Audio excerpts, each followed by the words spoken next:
For today's reaction video, I'm going to be reacting to an interview that Russell Moore conducted with the Washington Post, and this is about vaccines. It'd be good to be with you.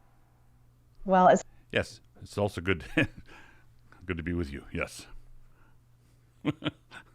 great to have you. We were living in challenging times, and I wanted to start by asking you about vaccine hesitancy among white evangelicals, where I believe about a quarter say they're hesitant and won't get the vaccine.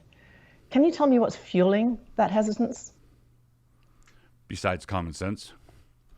Well, I think there are a lot of people in the secular world who assume that the hesitancy is coming from theological distinctives to evangelical Christianity. And there are some people who will say things along the lines of, God will protect me, I don't need a vaccine. Mostly, though, that's in the prosperity gospel, health and wealth form of Pentecostalism, in my experience.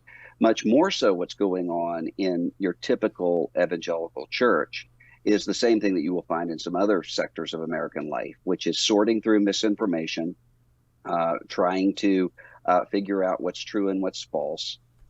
Yeah, we all have a torrent of information coming at us, and you've got this massive amount of information, pro, con, in between, coming at us, and we don't know. We're laymen, we're out here. We don't know which is true. And one of the handy litmus tests you can use is which side gets censored. Which side is saying, let's have a debate, let's get all the facts on the table, and which side is saying something like, shut up, they explained. And I hear from pastors often who are saying, I'm trying to encourage my people to be vaccinated, showing them all the things that we can do together if we are. Yeah, all the things we can do together if you are vaccinated. So if you're vaccinated, you don't get to travel any more freely. If you're vaccinated, you still have to mask. If you're vaccinated, you still have to stand 6 feet apart. All the things we can do together if we are vaccinated.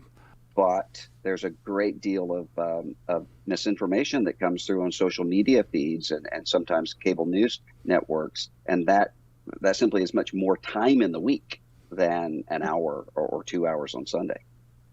Yeah, notice, here's something I'm fond of saying. By what standard? Misinformation. Okay, by what standard? Is this misinformation that was determined to be misinformation after a couple of years of robust research and open debate? No, this is misinformation that is dubbed to be misinformation within 3 weeks without discussion by Facebook. Pastors also have a very powerful voice. Is it incumbent on them, in your view, to encourage their congregants to get vaccinated? Yes, and I think they are. I think there are many people who assume that pastors are the problem, and that's not what I'm finding. I'm finding pastors actually on the front lines in their communities, encouraging their people to be vaccinated, but also ministering to people when they're sick in their community. So it's not pastor. Ministering to people when they're sick in their community, despite all the vaccinations they got. I think instead it's the sort of conspiracy theorizing that comes across social media. Speaking of conspiracy theories, I'd like to ask if anybody out there could send me theirs, because all of mine are coming true. Along with just a sense of uncertainty. I don't encounter many people in evangelical life, at least who are churchgoers, who are anti-vaxxers. But I do encounter a lot who are just wondering, who do I trust and what do I believe? Yeah, don't trust the people who censor everything. I'm not an anti-vaxxer. One of the worst things about this whole thing is that it has maneuvered me into the position of looking like an anti-vaxxer. I think vaccines are wonderful. I think vaccines are a great blessing from God. But I don't think unresearched, emergency order, shut up, they explained kinds of vaccines are helpful at all. So are there stronger messages that politicians and health officials could be giving to reach these groups who are remaining uncertain?